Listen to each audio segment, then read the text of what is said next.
नमस्ते आदाब, मैं anchor Divya Kamble CBN news 18 में आपका स्वागत करती हूँ।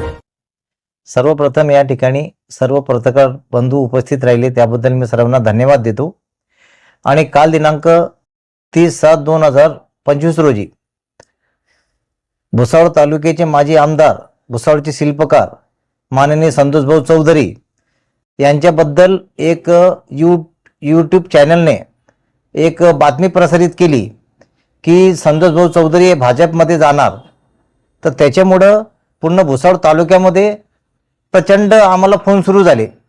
परंतु जेव्हा आम्ही त्या यूट्यूबरला फोन केला आणि त्याला विनंती केली की तू ही जी बातमी टाकलेली आहे ही चुकीची आहे, तू तिला डिलीट करून तू दुसऱ्या पद्धतीची बातमी घे, परंतु त्याने एक न ऐकता उलट आम्हाला म्हटलं की तुम्ही तुमचे स्टेटमेंट द्या, ही बातमी डिलीट होणार नाही।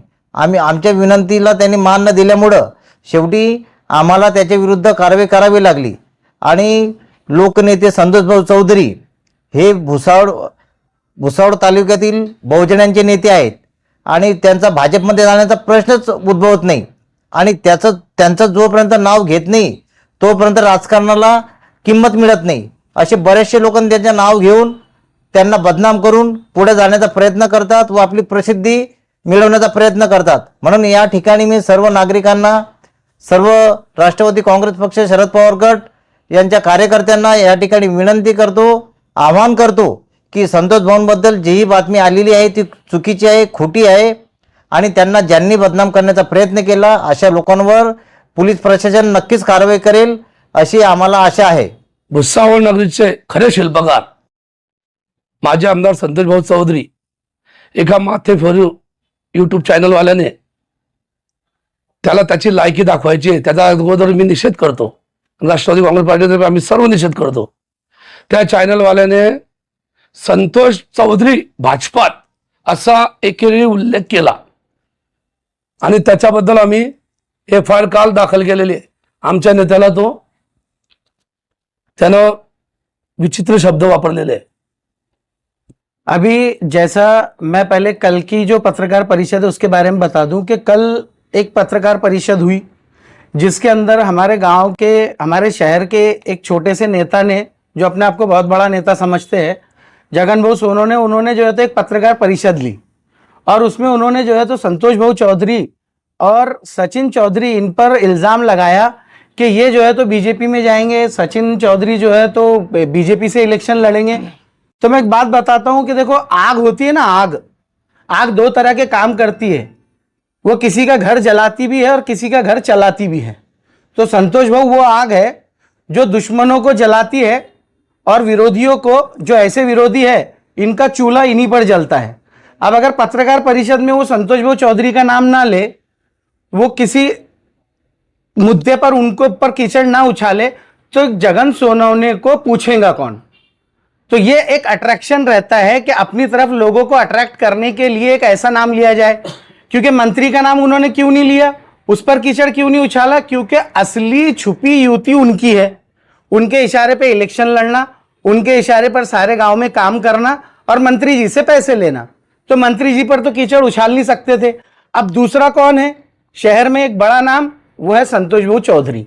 तो संतोष भाऊ चौधरी का नाम लेकर उन्होंने अपनी रोटी सेक ली और इनका चूल्हा जो है तो संतोष भाऊ चौधरी के नाम पर ही जलता है। आप देखो, ये भाषण में आएंगे तो संतोष भाऊ चौधरी, पत्रकार परिषद में आएंगे तो संतोष भाऊ चौधरी, ये रास्ते में रुकेंगे तो संतोष भाऊ चौधरी, ये रोड पर रुकेंगे तो संतोष भाऊ चौधरी। इनका संतोष भाऊ चौधरी के सिवा जो है तो इनका चूल्हा ही नहीं जलता। तो ऐसी कोई भी न्यूज के ऊपर ध्यान ना देते हुए ऐसे लोगों को बढ़ावा नहीं देना चाहिए। और एक यूट्यूबर ने, जो कि एक छोटा सा यूट्यूब चैनल है ना, जो पेड चैनल है, जिसकी न्यूज लगती तो स्टार्ट में 10 मिनट की जो है तो एडवर्टीजमेंट रहती, आखिरी में 10 मिनट की एडवर्टीजमेंट रहती और बीच में 2 मिनट की न्यूज रहती। तो ऐसे यूट्यूब चैनल का भरोसा क्या करेंगे जो पेड चैनल है, जो 2 पैसे का चैनल है, 2 पैसे का यूट्यूब चैनल है, उसके ऊपर भरोसा नहीं कर सकते। और उस यूट्यूबर के ऊपर ऑलरेडी जो है तो कल संतोष भाऊ चौधरी के जो अनुयायी है उन्होंने कल जाकर उस पर गुना दाखिल करवाया है, सेक्शन 156(1), 156(2) उसके ऊपर जो है तो गुना दाखिल करवाया है। पुलिस अपनी कार्रवाई कर रही है। दूसरी बात कि संतोष भाऊ चौधरी जो है तो यहां पर आज पत्रकार परिषद में जवाब देने के लिए क्यों नहीं आए? उसकी पहली वजह तो ये है कि संतोष भाऊ चौधरी खुद आज भुसावल में मौजूद नहीं है, भाऊ आउट ऑफ सिटी है। और दूसरी बात मैं ये कहूंगा कि जहां पर चूहों को मारने का रहता है ना, तो उनको मारने के लिए खुद शेर को जाकर अपना पंजा खोलने की जरूरत नहीं है। संतोष भाऊ के जो है तो हमारे जैसे कार्यकर्ता काफी है ऐसे चूहों को जवाब देने के लिए। तो ये लोग जो है तो पागलों जैसी हरकतें करते हैं, है ना, और पागलों जैसे बयान देते हैं, तो इनके लिए संतोष भाऊ को आने की जरूरत नहीं है। लेकिन जब भी भाऊ भुसावल में आएंगे तो भाऊ उसका जवाब देंगे, और जब भाऊ का जवाब आता है तो फिर आपको मालूम है कि ये लोग बौखला जाते हैं। दूसरी बात कि संतोष भाऊ चौधरी बीजेपी में जाएंगे नहीं जाएंगे, तो मैं आप लोगों को एक बात क्लियर करता हूं कि पिछले कई सालों से संतोष भाऊ चौधरी ये शरद चंद्र पवार जी के जो है तो बहुत ही जो है तो मतलब चहीते हैं, और वो शरद पवार जी को जो है तो अपना आइडियल मानते हैं। अभी लोगों ने सवाल उठाया कि उनके बैनरों पर फोटो नहीं थे शरद पवार जी के। शरद पवार जी के फोटो सिर्फ जो राष्ट्रवादी के कार्यकर्ता है वो लगाएंगे ना, बाकी के जो समर्थक है जो किसी पार्टी से बिलोंग नहीं करते, जो संतोष भाऊ को जो है तो अपना नेता, अपना गुरु, अपना भाई, अपना जो है तो एक बड़ा मानते हैं, वो फोटो क्यों लगाएंगे किसी पार्टी का। तो ये, और रही बात संतोष भाऊ की, तो आप संतोष भाऊ का जो है तो व्हाट्सएप डीपी उठाकर देखो, आज भी संतोष भाऊ के डीपी पर जो है तो राष्ट्रवादी कांग्रेस पार्टी का जो है तो सिंबल लगा हुआ है। ये उनकी जो है तो सच्चाई का और राष्ट्रवादी से मोहब्बत का सबसे बड़ा सबूत है। जब भाऊ पर गुने दाखिल हुए, भाऊ को झूठे केसों में जेल में डाला गया, अब आज बीजेपी क्या करती है कि लोगों पर गुने दाखिल करवाकर उनको अपनी तरफ खींचती है कि एक तो हमारी तरफ आ जाओ, नहीं तो जेल में जाओ। तो भाऊ ने जेल में जाना पसंद किया, उस वक्त भाऊ बीजेपी में नहीं गए, तो आज तो भाऊ खुले शेर है, आज उनको किसी की जरूरत नहीं है। तो आज भाऊ बीजेपी में क्या सोचकर जाएंगे। तो संतोष भाऊ चौधरी बीजेपी के बारे में ना कभी उन्होंने सोचा है और ना ही कभी भविष्य में संतोष भाऊ चौधरी वो जो है तो बीजेपी में जाएंगे, क्योंकि अल्पसंख्यक समुदाय, मुस्लिम समुदाय, वंचित समुदाय, दलित समुदाय जो इस देश का सबसे बड़ा हिस्सा है, इस शहर का सबसे बड़ा हिस्सा और बड़े वोटर है, जो बड़े मानने वाले हैं, वो संतोष भाऊ के चहीते हैं और संतोष भाऊ उनको अपना दिल, जिगर और जान मानते हैं। इसलिए भाऊ सबको छोड़ सकते, लेकिन अपने कार्यकर्ताओं को, अपने अनुयायियों को और अपने चाहने वालों को छोड़कर भाऊ कभी भी बीजेपी में जा नहीं सकते। अभी आपने जो सवाल किया टिकट का, अब टिकट देना नहीं देना ये तो पक्ष के हाथ में है। बाकी संतोष भाऊ है जो भुसावल तालुके की, और अभी तो आपने देखा है कि बाकी सब जो नेता है जलगांव जिले के वो अजित पवार गढ़ में चले गए, तो पूरी भागदौड़ जो है भुसावल तालुके की शरद चंद्र जी पवार गढ़ की, ये संतोष भाऊ के हाथ में रहने वाली है। और भुसावल के विकास के लिए अभी आप भुसावल शहर तो देख ही रहे हो कि इस तरीके से विकास का काम चल रहा है, हमें कुछ नया बताने की जरूरत नहीं है इस चीज़ में। तो उस चीज़ के लिए संतोष भाऊ के फैमिली से ही कोई किसी को टिकट मिलना जरूरी इसलिए है कि भुसावल का विकास ये सिर्फ संतोष भाऊ ही कर सकते हैं, और ये लोगों को पता है, और भाऊ ने सिर्फ चीज़ें करके दिखाई है कि विकास किस तरीके से होता है। नहीं तो आपने अभी देख रहे हो, आप जामनेर रोड घूमे हो, आप जलगांव रोड घूमे हो, यावल रोड घूमे हो, आपने रोडों की परिस्थिति देखी है। कुछ महीने पहले रास्ते बने और आपने एक इतनी बड़ी कचरा कुंडी बनी है भुसावल शहर में कि शायद पूरे इंडिया में कहीं नहीं होंगी इतनी बड़ी कचरा कुंडी, जो जामनेर रोड से लेके तो जलगांव रोड से लेके तो यावल रोड के ऊपर बनी हुई है। तो इस चीज़ का जो हम लोग जो टैक्स भरते हैं उस टैक्स का मिसयूज इस तरीके से गवर्नमेंट ने किया है, तो लोगों को ये सब चीज़ें दिखती है। आप लोगों की प्रतिक्रिया जब ले गए अभी इलेक्शन के टाइम पर, तो आप लोगों को सब चीज़ें समझती है कि कौन सी चीज़ लोग क्या कर रहे हैं।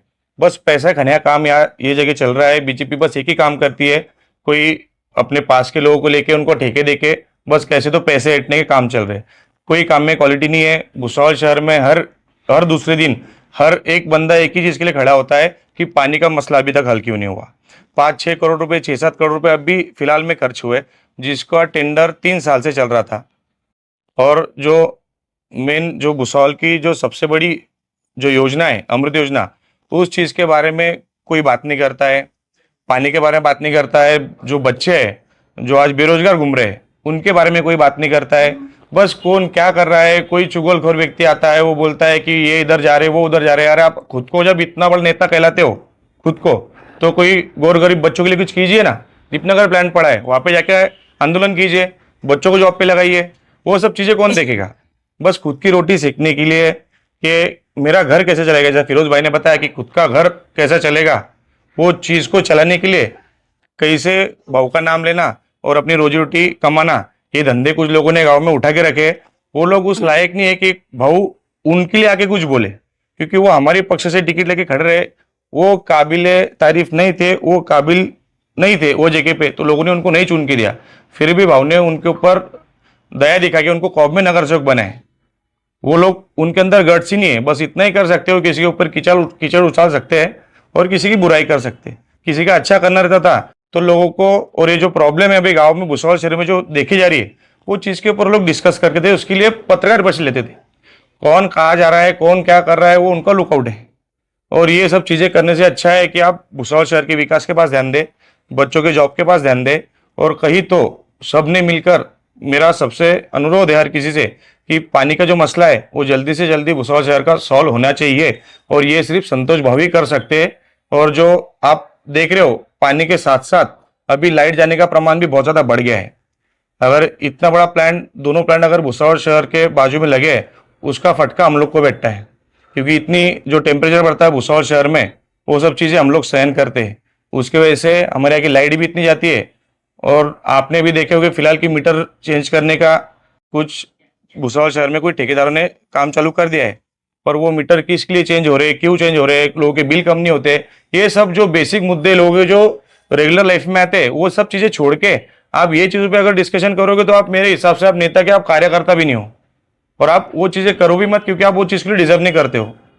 तो मेरी सबसे अनुरोध है कि ये जो फेक बात निकल प्रसारित हुई थी एक यूट्यूबर से, तो उस चीज पे आप कोई ध्यान मत दो, क्योंकि जैसे सबने बताया, संतोष भाऊ एक अल्पसंख्यक व्यक्ति है जो हर किसी छोटे समाज को लेके हर किसी को साथ में लेके चलते हैं। उन्होंने भुसावल शहर के इतने सारे किले, जो कील बोलते हैं ना, कील, तो संतोष भाऊ चौधरी वो पारस है कि जो कील उनको लगी उसका जिंदगी का सोना हो गया है। जैसे हमारे जैसे लोग आपके हमने बैठे हैं, और कोई जो भंगार है, भंगार, वो भाव को टच होना चाहते हैं, उसकी जिंदगी का कुछ हो जाए, इसीलिए वो इस तरह की बातें करते हैं कि भाऊ ये पक्ष में चल जाएंगे, वो पक्ष में चल जाएंगे। तो ऐसा कुछ भी नहीं है। संतोष भाऊ की एक सामान्य जनते से और शर्त और सबसे एक नार जुड़ी हुई है। तो भाऊ किसी के बोलने से ऐसा तो कुछ होता नहीं है, पर भाऊ आपके सामने आके वो सब चीज का सब मीडिया को क्लेरिफिकेशन देने वाले। लोकसभा चुनाव के समय संतोष भाऊ चौधरी ने अपने परी से, अपने तरीके से कोशिश की टिकट लेने की, लेकिन टिकट किसी वजह से, अभी पक्ष के जो बड़े हैं उनको समझता है, किसी वजह से अगर भाऊ को टिकट नहीं मिला तो इसका मतलब ये नहीं हुआ कि भाऊ नाराज होकर पक्ष से अलग हो गए।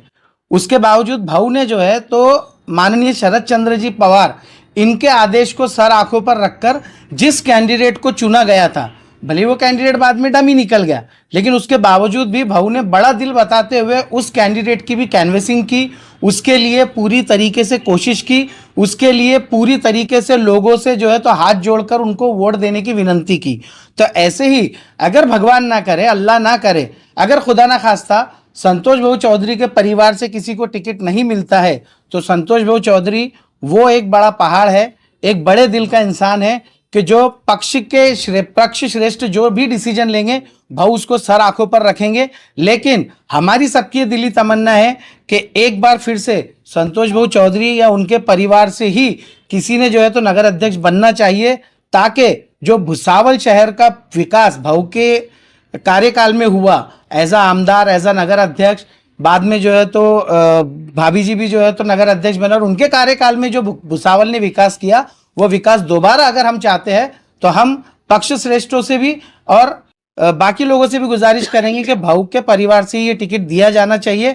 और अगर नहीं भी होता है तो भाऊ इतने बड़े दिल के मालिक है कि वो पक्ष श्रेष्ठों का जो है तो आदर रखेंगे, और जो भी पक्ष का निर्णय रहेंगे उस पर समाधान कारक रहेंगे। सभी माता पिता और छात्रों से निवेदन है, क्या आप अपने बच्चों की पढ़ाई को और बेहतर बनाना चाहते हैं? EK क्लासेस लेके आए हैं एक शानदार मौका, जहां शिक्षा है मजबूत और भविष्य। हमारे द्वारा दी जाने वाली कक्षाएं, पहली अंग्रेजी क्लासेस जो आपके बच्चों की बोलचाल और व्याकरण में सुधार लाएंगी। दूसरी हैंडराइटिंग क्लासेस जो आपके बच्चों की हैंडराइटिंग को सुंदर और तेज लिखने में मदद करेंगी।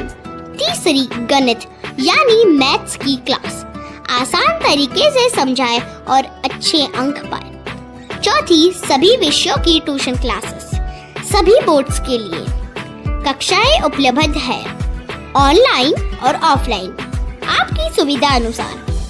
नर्सरी से लेकर कक्षा 10वीं तक के विद्यार्थी के लिए विशेष कोर्स है। रोज अभ्यास, हर हफ्ते टेस्ट, अनुभवी शिक्षक और किफायती फीस। पता खड़का रोड, किफायत मस्जिद के पीछे, भुसावल। अभी कॉल करें 9764589959। फिर से दोहरा रही हूँ 9764589959। आज ही जुड़े एक क्लासेस से, क्योंकि हर बच्चा है खास और उसे चाहिए सबसे खास शिक्षा। धन्यवाद।